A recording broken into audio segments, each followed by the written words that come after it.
দর্শক মণ্ডলী, বৃক্ষের পরিচর্যা হিসাবে আপনার ভেড়া ছাগল এগুলো বেঁধে রাখুন, কারণ এই ভেড়া ছাগলে আপনার বৃক্ষরোপিত যে বৃক্ষটি সেটা খেয়ে ফেলবে। তাই আপনারা অবশ্যই এই পরিচর্যা গ্রহণ করুন। সবাই ভালো থাকবেন। আসসালামু আলাইকুম।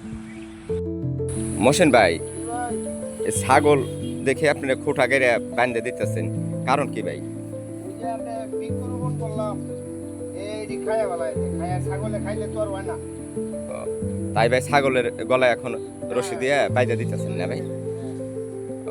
দর্শক মণ্ডলী, আপনারা কয়েকদিনের জন্য ছাগল বেঁধে পালবেন, কারণ বৃক্ষরোপণ হচ্ছে ছাগল ভেড়া খেয়ে ফেলছে। তাই কৃষকরা ছাগল ভেড়া এগুলো বেঁধে দিচ্ছেন। দেখুন আপনারা এই যে ছাগলকে এই যে খোটা গেড়ে এখানে বেঁধে দিয়েছে।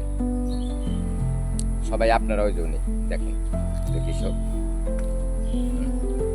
ছাগল বেঁধে দিচ্ছেন। কারণ আবার একটু বলেন ভাই, সবার প্রতি আহ্বান যে ছাগল ভেড়া বাইরে বৃক্ষরোপণ করছি গাছ খায়া বেলায়, এই জন্যই মানে ছাগল দড়ি লাগাইছি গলা। আচ্ছা, ঠিক আছে। জন্য এত কষ্টের গাছ খায়া বেলায় নষ্ট করে ছাগলে খাইলে হয় না কিছুই। দর্শক মণ্ডলী, আপনারাও ছাগল ভেড়া একটু বেঁধে কয়েকদিন পালবেন, তারপরে গাছ রক্ষা করা খুব গুরুত্বপূর্ণ। ভালো থাকবেন সবাই।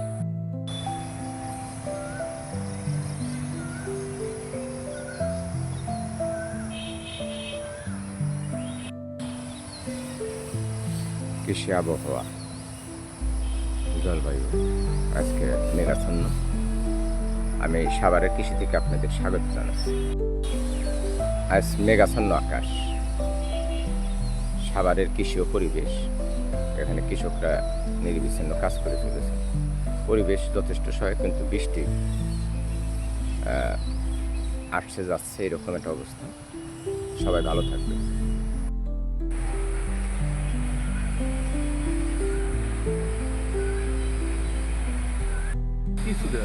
না, বোঝাই যায় না।